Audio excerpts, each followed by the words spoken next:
The 23-year history of the Dallas Cowboys is steeped in a winning tradition that has produced an illustrious honor roll of outstanding players. These men, so famous, so celebrated, became collectively known as America's team. But this long line of white-hatted heroes has not been without its black sheep, the most infamous being Duane Thomas. Thomas was the Cowboys' #1 draft pick in 1970, a choice that stunned the critics. But his distinctive running style ate up yards, and doubters ate their words.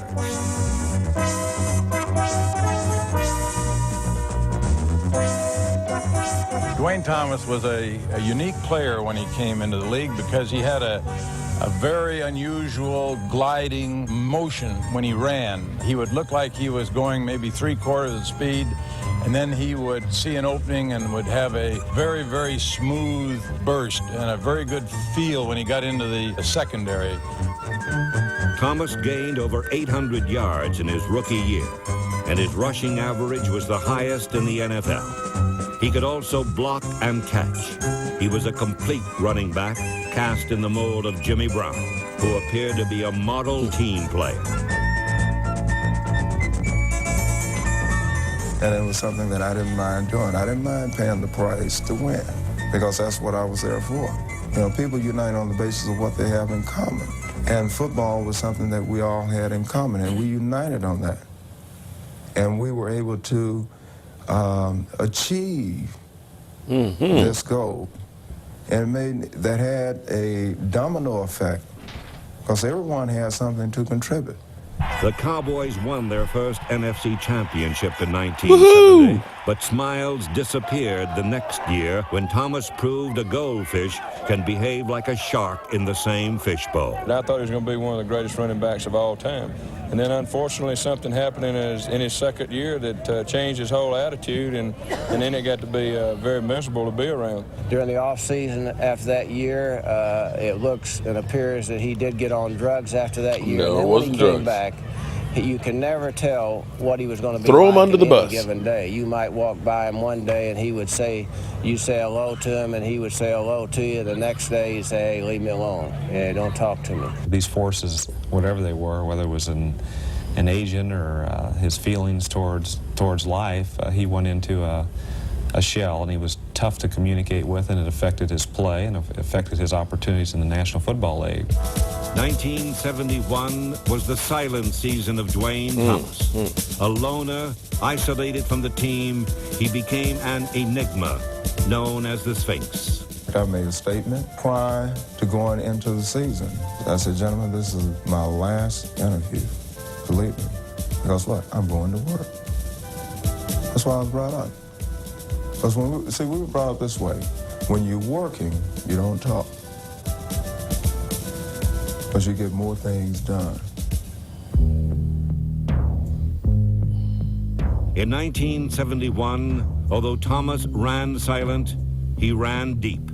He gained over 800 yards and scored the most touchdowns by any runner in the league. But didn't speak to anybody. But for all the excitement he created on the field, off it, he created turmoil and tension. When you got that kind of tension in your football team, it's pretty tough.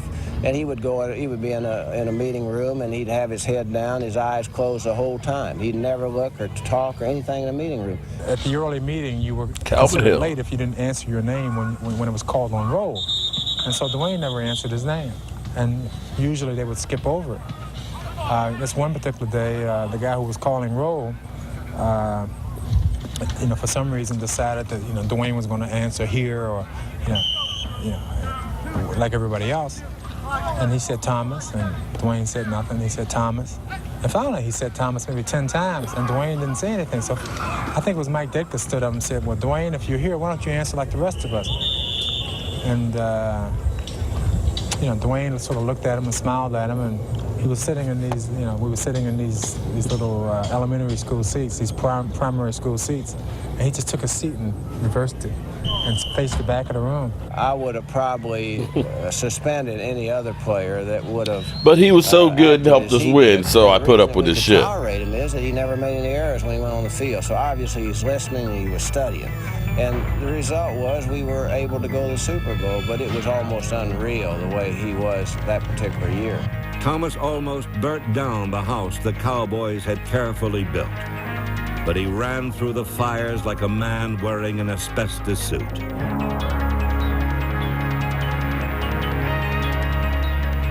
He ran Dallas to their second straight NFC title and into Super Bowl VI. Their first His win. legs carried them to their first world championship.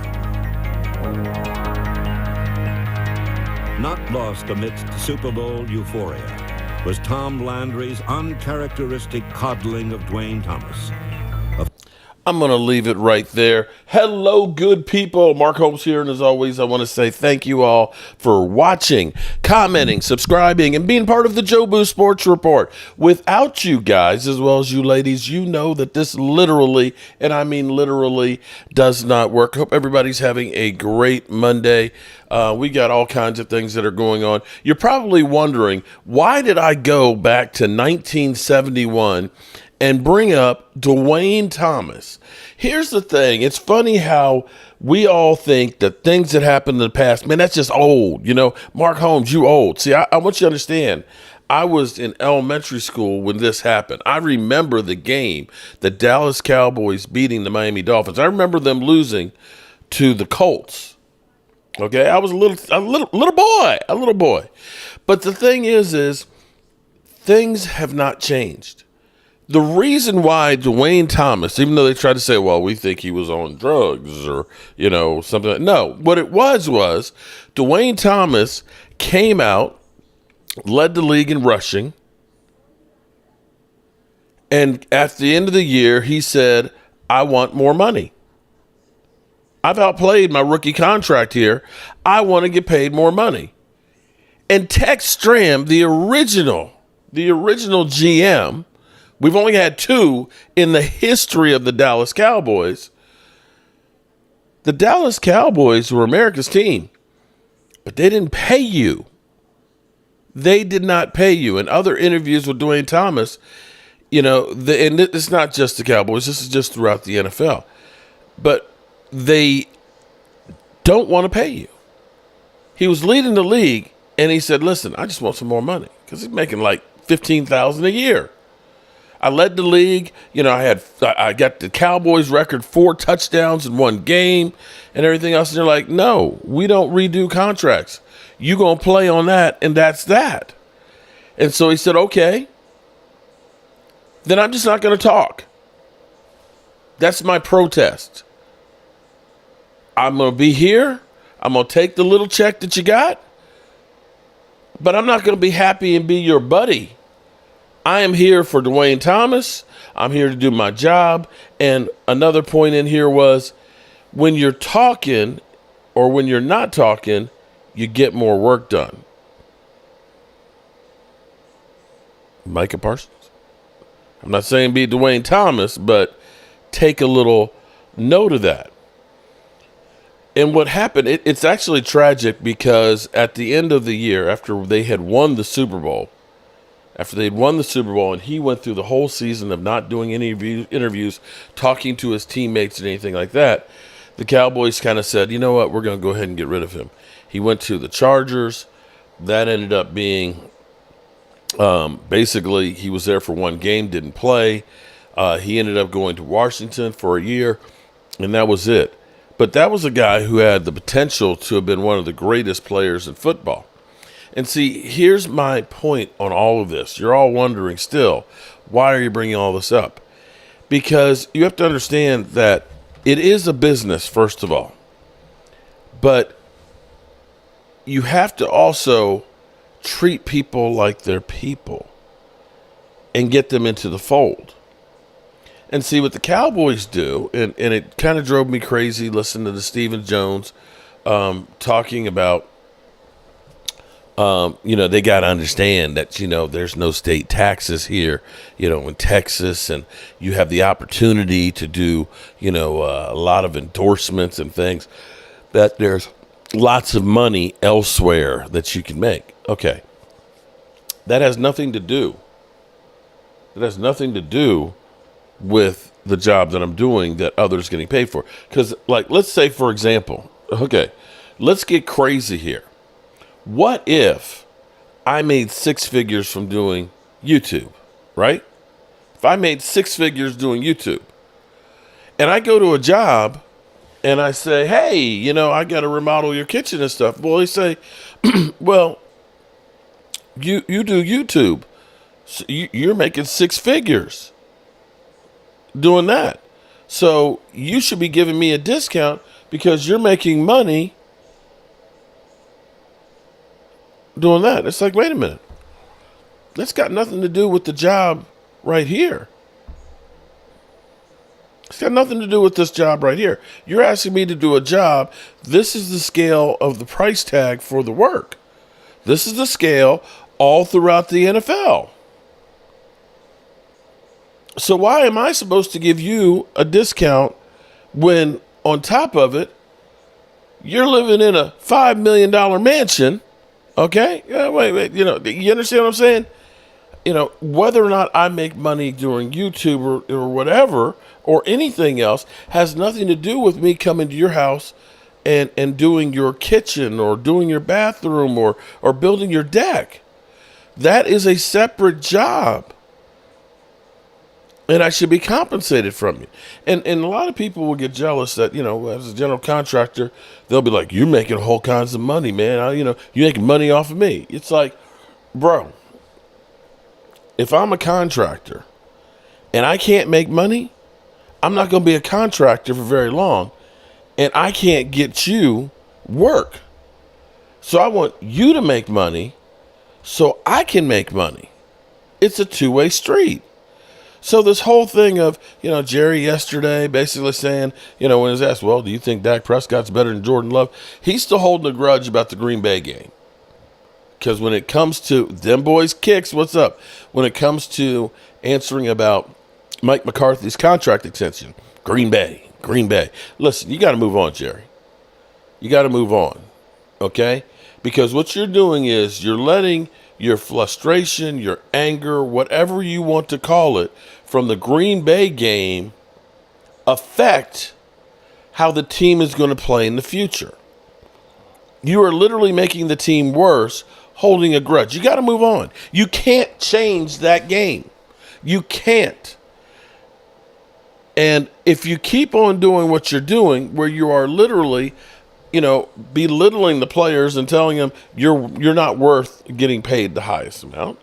You're not, worth. You got to understand that you got to work at a discount. That doesn't make a person happy about doing a job. One of the reasons why they say employees steal from the job, do you know what the number one reason is? Because they feel like they are not compensated properly for doing their job. They look at it and say, I'm making all this money for this mother humper, and they're screwing me over. So I'm just going to take mine. And that's the dynamic that they're building with the players. Micah looks and says, we could use a little extra help right here. Why don't you help me help you?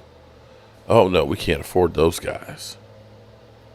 You get Dak Prescott, who is runner-up MVP. And, it's like, oh, well, the ceiling's been set with Joe Burrow. Wait a minute. Wait. Joe Burrow was 55 last year. Now you got Trevor Lawrence isn't as good as Joe Burrow. Jordan Love isn't as good as Joe Burrow. Those guys are getting 55. I'm already on a I'm already on a $55 million a year deal now. That's where the deal starts. The Cowboys are thinking that's where the deal starts and goes down. So with this, the Dallas Cowboys are playing with fire North of the border, what's up, man? How's the grass going? Shout out to Lady Libra in the house. What's up, Lady Libra? Joanne Gonzalez. What's up, JoJo? Help me, Rhonda. How are you doing? Roland's Review. What's up, Roland? How are you doing? This whole thing just drives me crazy. And Joneses are idiots. Alan Williams. I agree. Curtis, what's going on, Curtis? Has anyone found Aisha Robinson and Randy? Randy, I've been talking to. Randy is doing a lot better. He is back home from the hospital from where he had part of his intestine taken out. And he's actually hoping that he'll be able to go to the Eagles-Cowboys game in Dallas. That's his goal right now, and he's working towards that. I have not heard from Aisha Robinson. I sent a message to her. Actually, I sent a message to help me, Rhonda, and hadn't heard back from Rhonda. Derek, what's going on? Dwayne Sweeney. Pay them boys. I don't blame Jerry. I'd still be mad, pissed, and hold a grudge, too. But see, here's Dwayne. If you're going to be mad at the players, you also got to be mad at yourself. When you go into the playoffs and you have to play nickel coverage against a run-oriented team because you don't have any linebackers, when you knew last year in training camp when Overshone went down, you did nothing to help your linebacker core. You listened to your son and his position flex. Oh, you know, we don't need any linebackers. We got enough safeties in the room, and we can just go ahead and use the safety there. Walker Wade in the house. It's a party now. Difference between 71 and now, they had a Hall of Fame coach who could build the team and have free reign over the. Yeah, true. But the other point I also wanted to bring up here too, Walker Wade. Shout out to Walker Wade. Is I want you to also take note of something here, okay? Take note.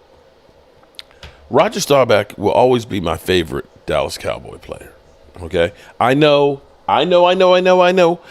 some of you guys out there will say, oh, my God, I thought it was Dak Prescott. He's really in love with Roger Staubach. Yeah, he was the quarterback of my youth. Captain America, okay? A man who went to the Naval Academy, was in the Navy for 5 years before he came to the NFL. 13th round draft pick, Roger the Dodger. Okay?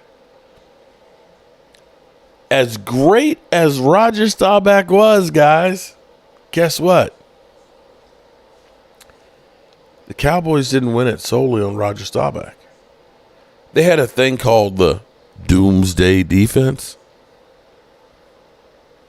They had great running backs, whether it was Duane Thomas or Tony Dorsett. They had great teams. And they didn't go out there and say, Roger, you got to go win this. You got to go out and win this. They rode Duane Thomas to a Super Bowl. That's what I want you to get from what I showed you on this clip. For those of you who don't know that are out there saying we got 5 rings and don't know the story of Duane Thomas or Roger Staubach being in the Naval Academy, or understanding that Charlie Waters was originally a cornerback that kept getting burnt, that he thought he was going to be cut, and Tom Landry did a speech talking about, I wish I had 11 guys with the heart of Charlie Waters and made him a safety and made him one of the Cowboys' greats. I sent you a text, brother, received my plaque, overjoyed, my first autograph. All right, help me, Rhonda. Rhonda, I want to know more about Aisha Robinson, if you know any more, too. If you could text me back about that, so let me know. Shout out to Rhonda. We're going to do a drawing here tonight. I've got Michael Irvin. Where are you, Michael? Oh, Michael Irvin. Boom, there he is. Michael hiding behind me. Shout out to Michael Irvin. We're going to give that one away tonight to one of you lucky fans. All right, so Pretty Ricky, okay? Pretty Ricky, who I think is a Giant fan for some reason, but seems to have insider knowledge, okay? Seems to have insider knowledge. I don't know if it's right or not, but about 4 hours ago, he tweeted out there that the deal is close with CeeDee Lamb. That CeeDee Lamb is looking at a four-year, $136 million deal, which would be right about $34 million a year. Without the details, of course, on there, but that's what he's saying. Now, it could be that Pretty Ricky is just guessing on it, but he has been right about some of the other deals that came through, and we're going to give him the benefit of the doubt. I hope that he's right on that, because I really and truly want to see CeeDee training camp to keep us from hamstringing ourselves. I'm okay if it ends up being that we don't get Dak's deal done until later on. Can't go to another week without CD. Yeah, I don't want to sit here and go the first 3 or 4 weeks without CD here, knowing that we're only 39 days away from the season. I want him there. I want him in top shape, ready to rock and roll day one. Now, y'all gonna be mad at me when I do this, but you have to understand that we have to do this. We have to. Content M. Jerry knows he can replace Dak and not CD. Okay, Content M. I'm gonna humor you for a second. Who you replacing him with? I'm just asking, because I always hear dumbass comments like that. Who you replacing him with, and how? I'll wait. Who? Don't just go ahead and say he can replace. I want to know who. We got Trey Lance, and I can show you guys. Let's see. Trey Lance was better at this practice than he was first couple.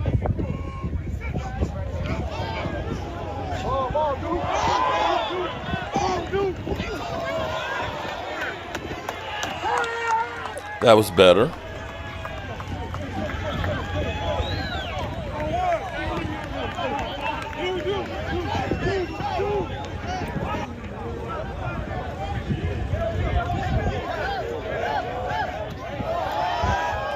Better.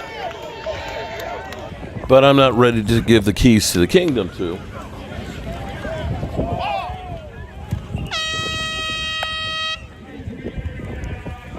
I'm not ready to give the kingdom to him yet. People suffer from knee-jerk.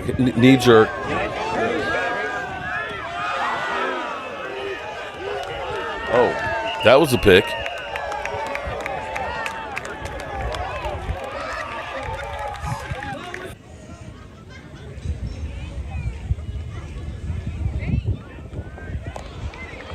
That was a nice ball right there. Okay.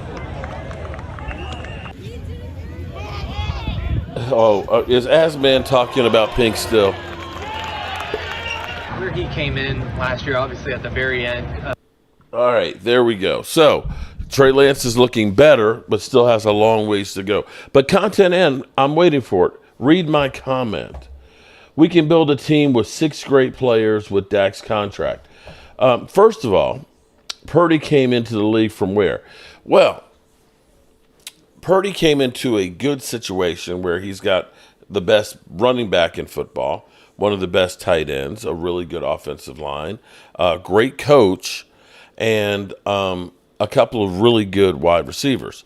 I'm not sure that Brock Purdy is as great as people think. And I see your point there, but that means you've got to go ahead and get other people there as well.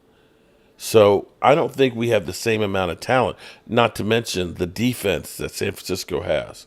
But, fine, bro. That's what you think. But they didn't win the Super Bowl either.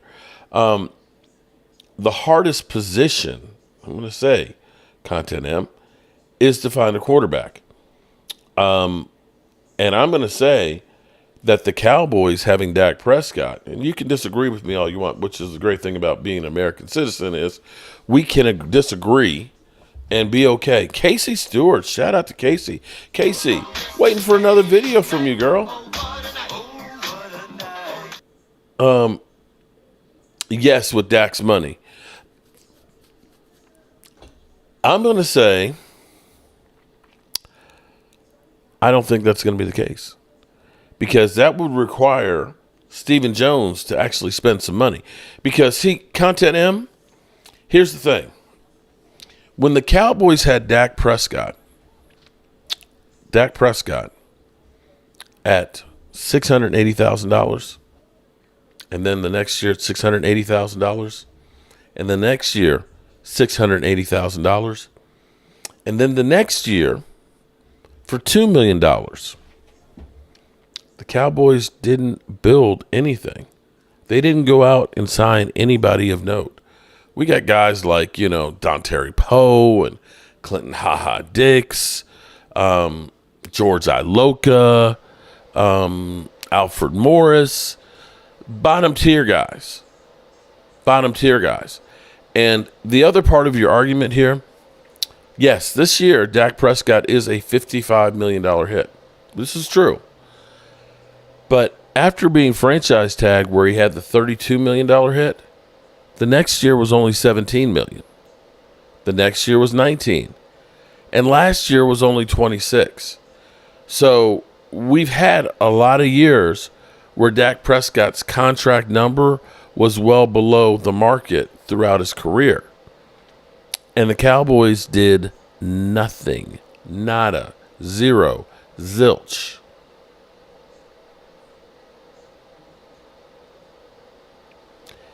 This isn't Madden 25. Is Content and who's your team, buddy? Who are you? Are you a 40 Winer fan? Because the 40 Winers have just about everything, and they still couldn't win the Super Bowl, bro. We just remain optimistic, sis. There could be some financial distress and arrangements. I don't know.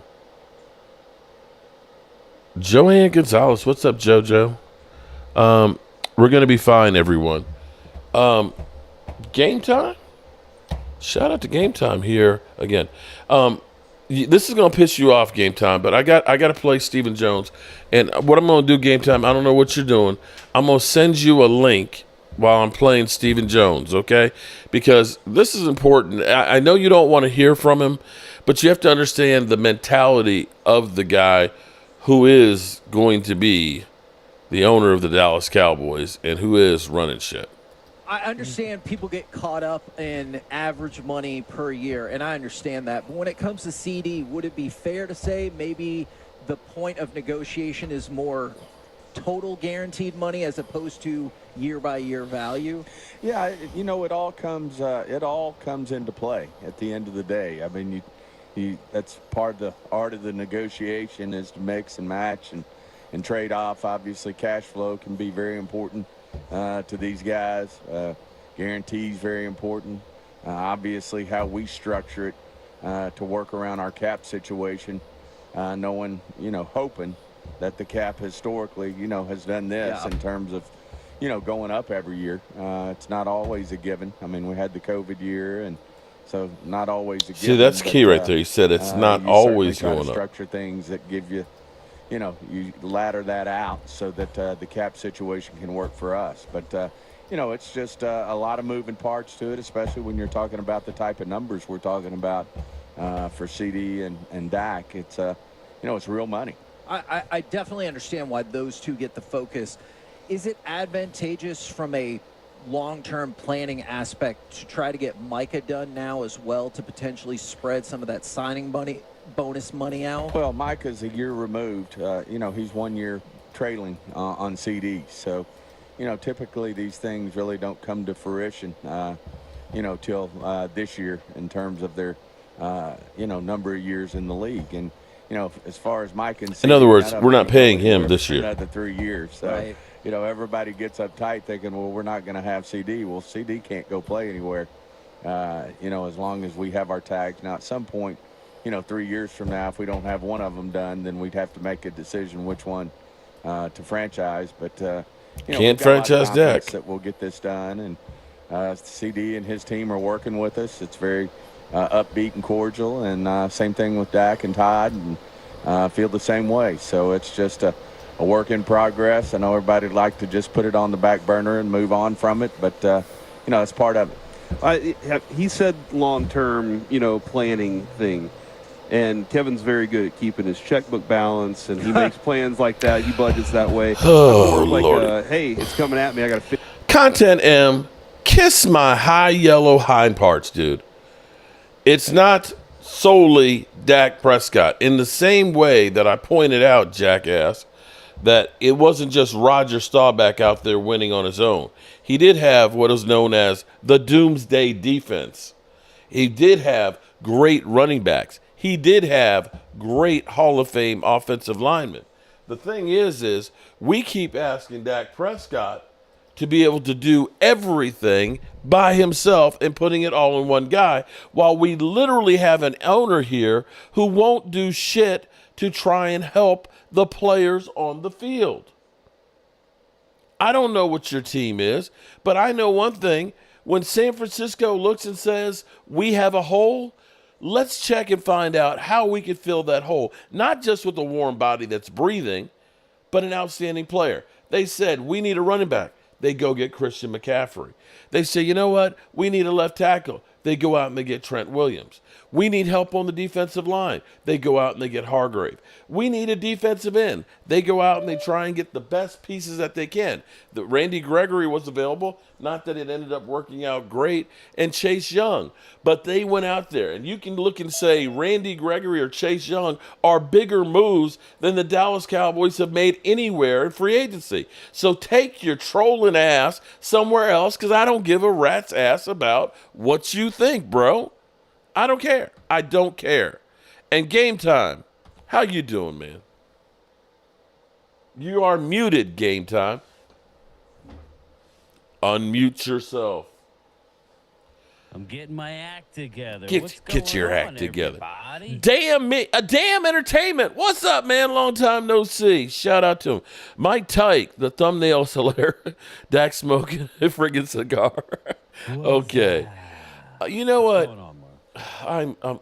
I'm so tired. I'm just doing 2 videos, so. You're doing 2 videos. I just upload. Well, upload one oh for my God! And one for tonight.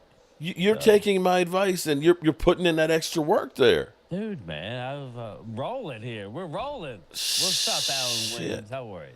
You know, I'm just sitting here, and it's just listening to people saying, Content M. Did he say what? Oh, he just said, don't pay Dak. We'll just get a bunch of other guys, and we can stick anybody at quarterback. That we can get 6 great players for Dak Prescott. I don't think you're getting 6 great players with Dak Prescott's money, but be that as it may, who cares? Great players? No. He says we can. Everything's elevated, people. Everything's elevated. Average players are getting paid like great players. So you might as well pay your great players when you have one. Now, we could discuss whether we think Dak is great. But that's a different conversation. That's what happens when you get to free agency. You pay the good players great money, whatever. Well, see, here lies the problem, because he sits there and says, well, if you got to go to free agency, you're playing good players great money. Yeah, but guess what, though, bro? You've been playing average players great money, too. Michael Gallup. Yeah. Right? Yes. Right? Yes. You and I don't know what you paid Zeke. You played a really good player, outstanding money. You made it rain in the club. Okay, that's what you did. You made it rain up in there with Zeke. He did. Okay. But I'd like to not look back. Let's look forward. I'm trying to, but they keep pulling me back. All right, so I don't know if. Well, CD, I did hear you say it's imminent, people. Okay. Now don't. Let me give the source on this. It's Pretty Ricky, who has been right about. He was right about Trevor Lawrence's and Jordan Loves and things, and he's been correct on a couple of different things. Okay. So he says that, and that's where I was like, okay, maybe it is. And if it is, he gets a lot more credibility. I don't think it's a bad thing that he's out. Everybody's like, oh, he's got to get in there. Listen, what we're seeing, we need these young guys getting reps. As soon as he comes back, it's going to take some reps away. I agree he needs to be there. Yes. But it's fine. More importantly, I think we all agree CeeDee's getting paid. It's whether they get a deal for Dak. That's going to be the interesting one because, I want to ask you a question now that we're on here. Why is it that all of a sudden we're hearing Steven and Jerry both say, well, we sent 2 offers over to them. Yeah, because they're desperation. But they're also still trying to, I heard Steven again with the whole, when you play for the Dallas Cowboys, there's no state income tax here, and and you're the quarterback of the Cowboys, you get a lot of endorsements. And my thing is if you call me over to your house, Brian, and you say, hey, I need you to fix this, and I need you to rebuild my kitchen and all that. You make plenty of money doing YouTube, so you should give me a major discount. No, that's not right. But that's what he's basically saying. Because you're able to make more money. I mean, you would give me a discount, but that's not nothing to do with YouTube. No, I'm joking. But yes, I agree. He likes to say, well, playing for the Dallas Cowboys, you make money. And he's right. But guess what? Me playing for the Dallas Cowboys is making you money. My sound is very low. I just did a video. Oh, let me turn. I'll turn you up. There you go. Is that better? That's on Mark's end. He don't want anybody to hear me. He just wants to give me a link. Lordy. Say hello to I'm burning for you. What's up, Lola? Okay. No, I'm joking. I don't care. But I'm just sitting here. Trevor Lawrence has got $55 million, and the way this is what pissed me off about your boy, Cat Boy. My boy now. He says, well, he's my boy. Joe Burrow is the top of the market there, and at 55 right. and things, and we don't see that Dak over the 55, and it's like, wait a minute, yes, he got paid though last year at last year's money. This year you got Trevor Lawrence and Jordan Love. Jordan Love, I'm sorry, he's got 18 games under his belt. And without an off season for defensive coordinators to figure out how to attack it, Cassie, you may have seen the peak of him. So what happens if he regresses? Yeah, well, here's the deal. What they're doing. They're in a tough spot. The young quarterbacks who have one good year, and you're seeing it time and time again. Now, I don't mind that the Trevor Lawrence. He's a young guy. He's a high drafted guy.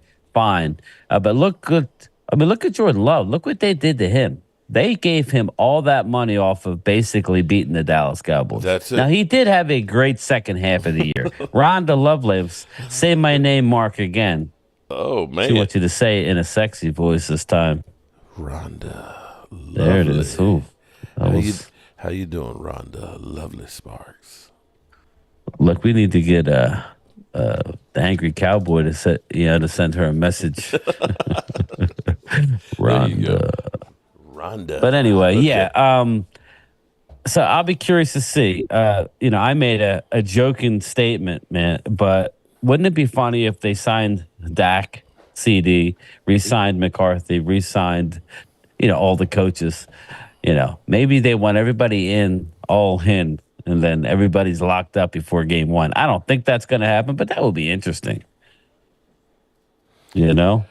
Mike Tyke says Dak has had a major injury. He's 30 years old. He's proven too emotional choke in the playoffs for decades. What good reason do we have to keep it for a decade? Regular season stats? Yeah, I know. That's the new thing here. That's especially in Philly here. It's all about, well, Like Jalen had one good playoff run, and he's playoff savant. Wait. You know what? I am sick and He's tired. a playoff Hold on. savant. He beat the Giants, and he had a good game, and he had a good Super Bowl. So I'm not going to crap on him. That was the best playoff game he had was the Super Bowl, and it was a loss. But the Giants scored 7 points. I know. San Francisco didn't have their quarterback. I just find it funny. He's now the playoff savant. Because I was listening to Philly 500. He's going to be on my show on Wednesday. So he's like, he's like, I'll take Jalen because he's money in the playoffs. And they all want to go back to the 8 years, right? Time goes by quick. I put a graph up on Hold on. X. Tay Cowboy says you're going to catch a black guy. Who is? I am, because I said Rhonda. Lovely Sparks. Yeah. It's Tracy gonna bust your ass. Tracy just walked right through here. What's up, Bobby Babinski? Game time. You're right. Mark needs some milk and a Rhonda. nap. She said, say my name. And I said, Rhonda, Lovely Sparks. And then Tay's like, you gonna get a black eye. Tracy gonna kick your ass. What's up, Brian SoCal? How are you, my man? Yeah, as my wife said, only if she was paying attention. Yeah, right. Oh boy, she pays me no mind. Pay them boys. I like that. I think Mike Tyke is a Cowboy fan. Here's the deal. The bird section. Welcome, my man. Again, I put a graph up on X, formerly known as Twitter, basically showing Dan Marino's lifetime salary compared to what Jordan Love just made. Tua just signed. What Tua makes in 1 year is what he made in his career. Yep. So, and again, he's another guy who had made it to the Super Bowl his first year, never made it back. He had very little. I think he had 10 playoff wins, but he played 20 years. So here's the thing that's funny to me is, and he's great. Right? He is great. So, But whatever. Jordan Love just gets, 55. Tua gets 53. Trevor Lawrence gets 55, right? And probably Dak, maybe the Cowboys and Dak, they get 55 and a half. But the only one they'll say that you can't sign a quarterback to that kind of money because it's going to mess up the team is Dak. Ain't nobody's saying anything about it messing up the Jaguars. That they need more talent, and that his contract's going to hurt them. They're not saying that about anybody else. That's what drives me crazy is people will go through and act like, if Dak does get $56 million, that's going to be the highest forever.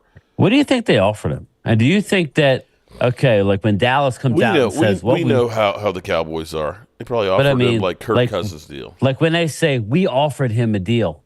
Is there like an NDA, like a non-disclosure? You can't say, okay, here's the deal, everybody. You tell me. Not that they would do that, but, at some point, if they're that fed up with the Joneses, why wouldn't you just release the deal? So this is what they offered. Yeah. This is what, I don't know, 56. I think that's fair. But, again, he's so close to free agency. Maybe he's going to be like, and now just remember, everybody, Dak, he did say he don't play for money. But then the other day he said he feels obligated. And what that means is for the players' else. Union. Yeah. He can't take a bargain. Because the union's going to be on his ass. The agent is also the one who's going to be doing the deal. That's where Dak's like, my people handle this. Not me. Right. So. Okay. I do think you get it cheaper if you do it now. We talked about it. I think you get it a few million cheaper now because you don't have to play the season. You're getting it now. That's just a fact. And, that's the fact of not playing in this nasty physical league. Sorry, I got the hiccups. But see, I'm a vindictive bitch. Okay? Because here's my thing is if you're going to make me play and take all of the risk again. That's what I mean. Okay?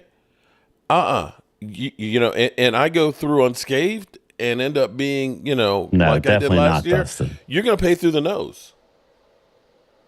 Yeah, well, I'm not going to give you a better deal. I'm not going to give you a better deal next year in the offseason. Exactly. Once the season starts, then you're going to have to pay me probably $62 million to keep me next year. If not more. Because what you might end up getting is you may end up getting Josh Allen. You may end up getting Pat Mahomes, too. that are going through because that that's could what's going to reset happen. the market. Everybody always says, well, you got to sign them real early. If you sign them real early to a real cheaper deal, they're just going to come back to the table and say, yo, you need to make it right. This guy, the market's exploded. You needed to make me on par. That's what would have happened. It's a happy medium, but they waited too long, clearly.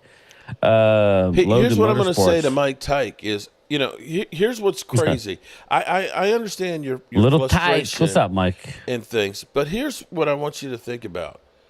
In the course of the last 30 years, okay, all of the quarterbacks we've had, all of the coaches we've had, we had Wade Phillips, who ended up being, one of the best defensive minds ever. He couldn't do jack with us. We had Bill Parcells, who always leaves the cupboard full, who has been one of the most respected coaches in the NFL. He couldn't win much with Jerry Jones and things. And as we go through, Tony Romo was really good quarterback, one that I think could have won a Super Bowl had we had teams together that could do it. Over the course of the last 30 years, this is the only time we've had 10-plus win seasons, 3 of them in a row. We had 3 years we were 5-11. We had 3 years of 8-8. At least at this point, you have gone in the right direction, the best direction in the last 30 years. So as I look at this, and y'all are all just saying, well, we suck, we got to get rid of that guy. I'm looking at it and saying, we have done better the last few years and with Dak Prescott than at any other point. And you're ready to just say, fuck that? You know exactly what that is? That was the Detroit Lions with Jim Caldwell. With Jim Caldwell, 2 of 4 years, the Lions made the playoffs. And the worst season they had was 8-8. And they said, you know what? That's not good enough. We're going to go ahead and we're going to get Matt Patricia as a coach. And they literally went down the toilet for about the next 6 years. Come on. Yep. You're right. You are definitely right. And just like I pointed out with Duane Thomas, think about, as we talked about, well, Dak getting Roger Staubach, you can't, compare and talk about them.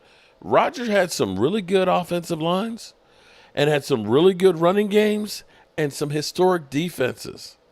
He didn't have the hot boys. He didn't have the hot boys, okay? He didn't have Rico Dowdle running the football. I love Weed says Dak 55, take it. He making off-field cash, sleep number. Yeah, Dak made $30 million in endorsements last year. Mm-hmm. That's what he made this past year between I guess Nike and all that. So again, and I did see. I wanted to bring this up. I was going to do a video on it, but I'll just talk about it. Pro Football Talk. Over the past 4 years, Dak Prescott has been the cash flow king. So let's just keep it. Well, let's keep it 100 here. I'm not saying he shouldn't get paid or what, but he has made. Listen, they did it and made him wait till the last minute. In recent days, we tried to shift some of the focus regarding quarterback contracts, yada yada, as to the 4-year window from 23 through 26, 24 through 27. The Chiefs quarterback Patrick Mahomes is the cash flow king. Per a source with knowledge, Prescott earned $157.4 million from 2020 through 2023. Deshaun Watson made 131. Mm-hmm. Kirk Cousins and Matt Stafford each made 130. Mahomes got 122. Prescott's high cash flow number happened despite the fact that his contract has an APY of $40 million, $15 million below the top of the market. So, he has been the cash king over the last 4 years quietly that nobody's known about. So everybody wants to think that he hasn't made money. He has made money. Oh, he has made money. But, everybody keeps saying that Dak is the reason why we're not winning because he's got a $55 million No, that's not year. it. That's bullshit. We got money under the cap now. And Bobby Beniski says, dink and dunk Dak, no shot in the playoffs. You'll see. Dink and dunk Dak, that's just false. I have a question for you. Do you know how many times we stopped Green Bay in the playoff game? How many times do we make them punt in the first half? None, did we? Walk away. Zero. We didn't make them punt. So think about that. Again, I agree. I agree with Walker Wade. Wade says Dak couldn't walk a step in Staubach's shoes. I'm just pointing out. Is Wade in the house? Yeah, Wade's in the house. I'm pointing out that Roger Staubach wasn't asked to do it by himself. No, yeah, bro. I agree with that. Here's the thing that you have to understand is you got to have a great quarterback. Okay, I'm not disputing that you don't have to have a great quarterback. But having a great quarterback doesn't mean you're going to win a Super Bowl. Aaron Rodgers is one of the best quarterbacks in football, or was, and he won one. Dan Marino never won. Jim Kelly never won. So I mean, we could go on and on and on. It takes a team to win. And that's what people don't seem to think. You know, say, we put Joe Burrow on this team, we're going to win the Super Bowl. Jalen could never get back to the Super Bowl. Or he could never win one. There's no guarantee that Jalen Hurts is going to win a Super Bowl. With that defense, good luck. I'm not here to hammer him. But I'm just saying, there's no guarantees. You see teams like Trent Dilfer, Brad Johnson, mediocre quarterbacks win a Super Bowl. Nick Foles, why? Why is that, Mark? Because they put an unbelievable team around them and caught lightning in a bottle. You know, so it goes both ways. But Harold Williams, Green Bay scored 2 TDs off of Dak picks. I agree, Harold. The one thing you needed to do was keep the boat afloat while you get your act together. The problem was Dallas's defense never got their act together. They never showed signs of getting together, not once the whole game. Are we going to litigate? Okay. There's a cause and effect. You don't understand cause and effect, right? You look tired, man. No, I'm tired of people that literally don't understand football. So let me ask you this. Bobby, big What happens? Babinski. What happens when you can't run the football? What do teams do? They pin their ears back and go after you because they know you're one-dimensional. Okay. And also, too, they're able to put more people in coverage, right? Right. So you're getting more. Play a lot of dime, nickel. So you're getting less time to throw. Cloud. You're getting less time to throw because they're not worrying about stop. They're going upfield. The second thing is you've got more people out in coverage, which means you have what? Tighter windows to throw in? Right? Yeah, definitely. And the tighter the window and the less time you have, what generally happens to a quarterback? Interceptions.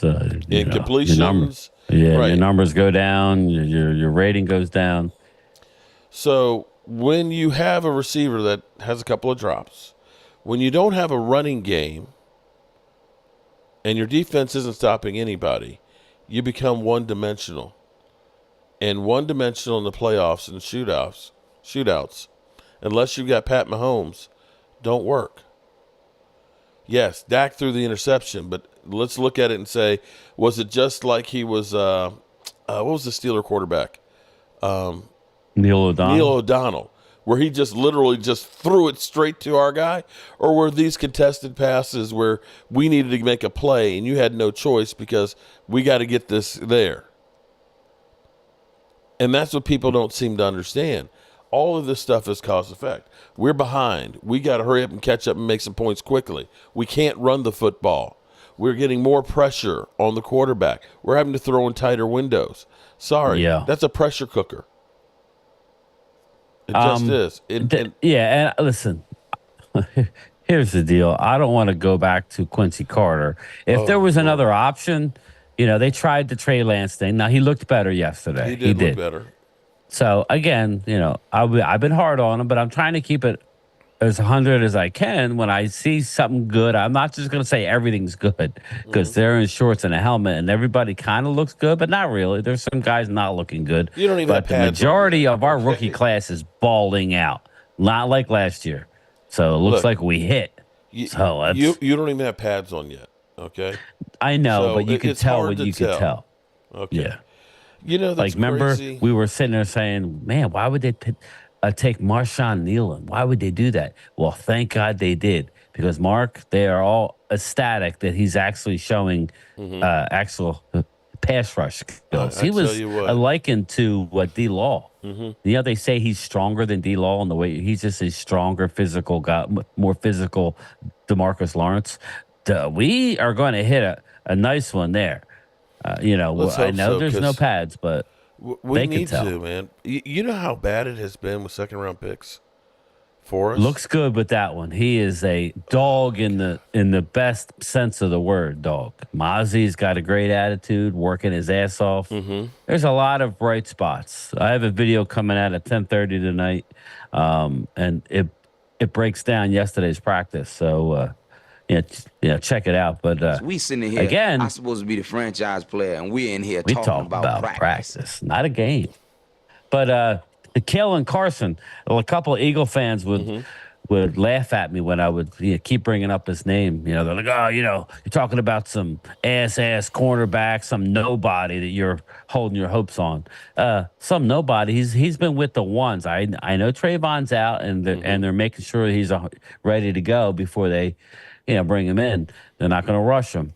Kalen Carson is everything I thought he was and more, Mark. He's got multiple interceptions. He's attached to every receiver out there.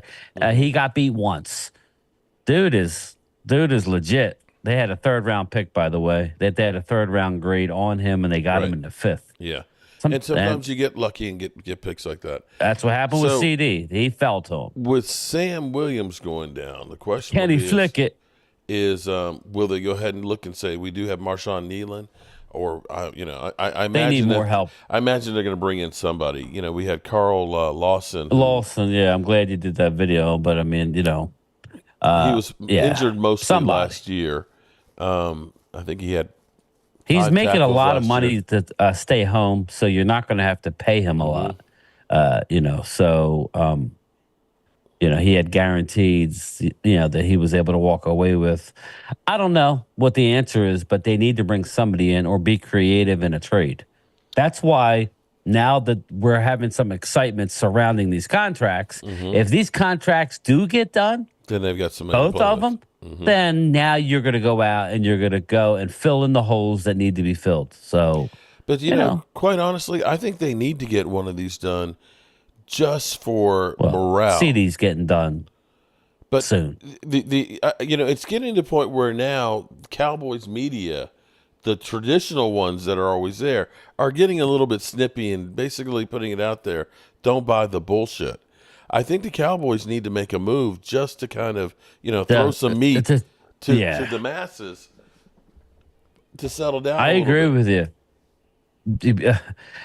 Just like we're hearing, because Michael Kendricks has multiple interceptions through OTAs and only 4 practices. And we're talking in shorts, but still. He's making plays on the ball, and everybody's raving about him, yet he had to take less to come join us. That's embarrassing to me. When he actually had the opportunity to go to San Francisco. I'm still amazed on that. He should not have had to take less. He should be on a multi-year deal, like a 2-year deal with some guaranteed money to make him feel he's literally the quarterback. He's teaching everybody Zim's system. He's helping them. Yeah, this is what he means when he yells at you.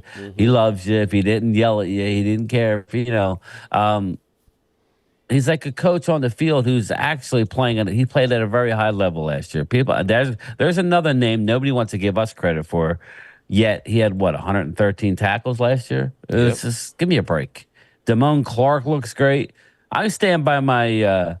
I stand by my original. Now, listen, we can't afford to lose any more starters, Mark, on defense. We can't.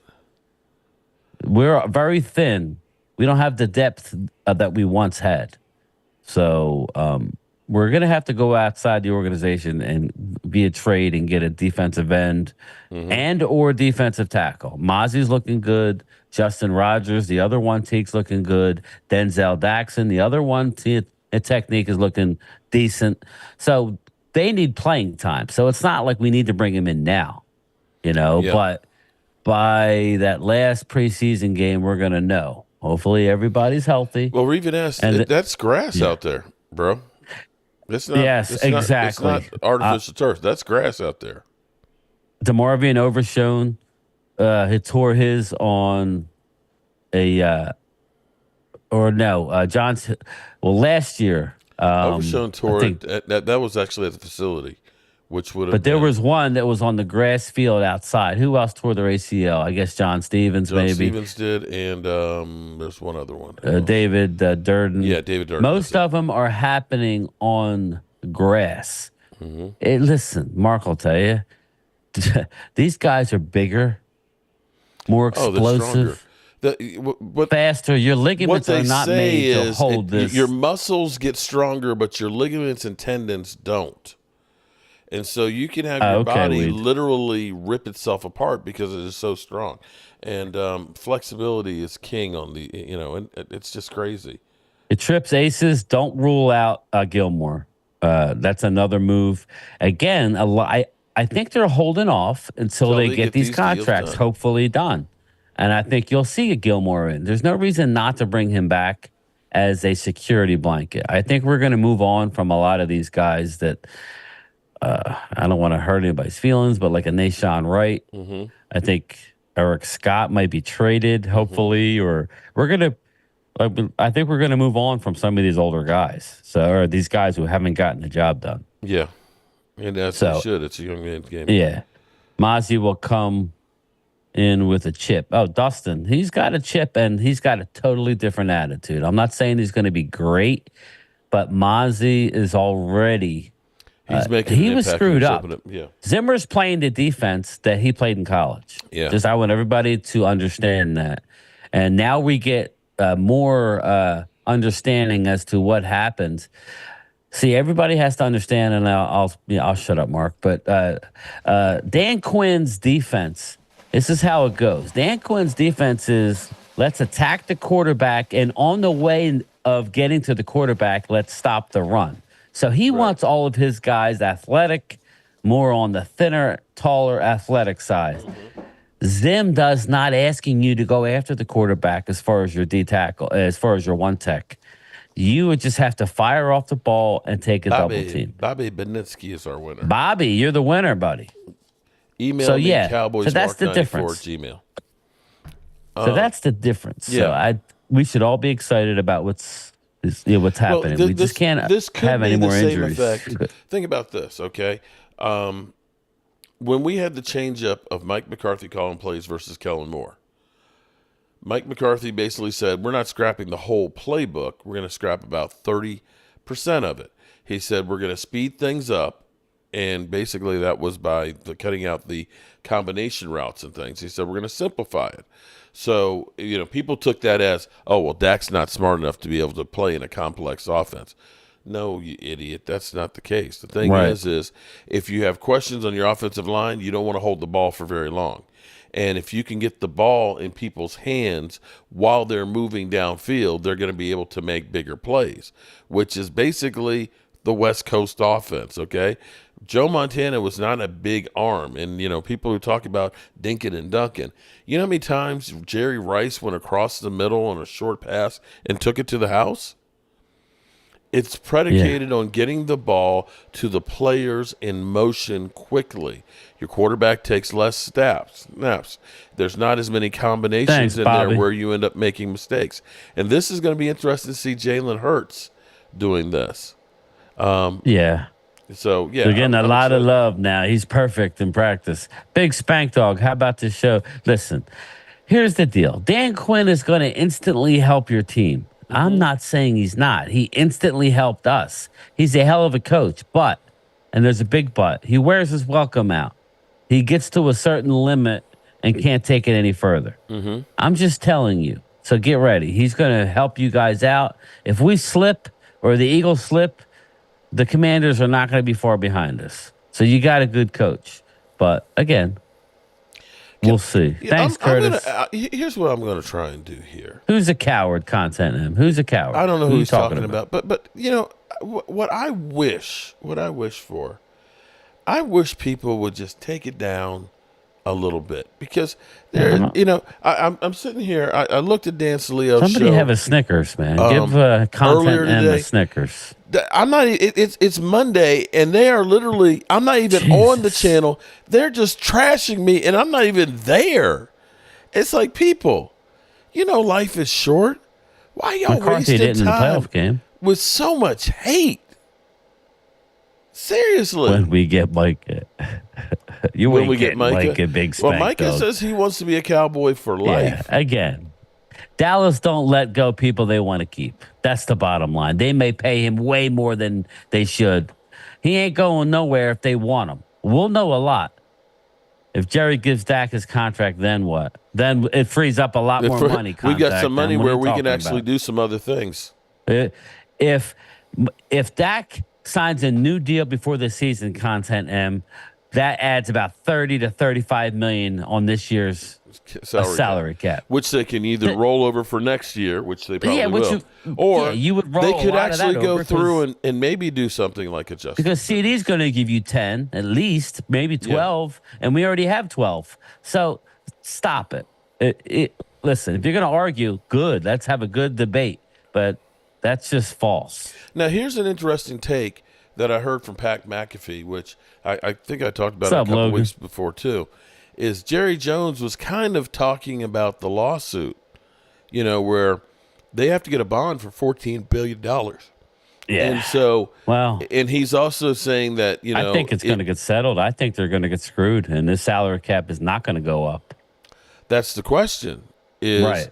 No, it's not settled. It's too late to settle it. They got a judgment. Not settled. They're going to lose and have to pay up. Yeah. So you're talking about $14 billion. That's a year's worth of revenue. I mean, could you imagine if it happened like next year and when Jalen's contract starts actually hitting the books?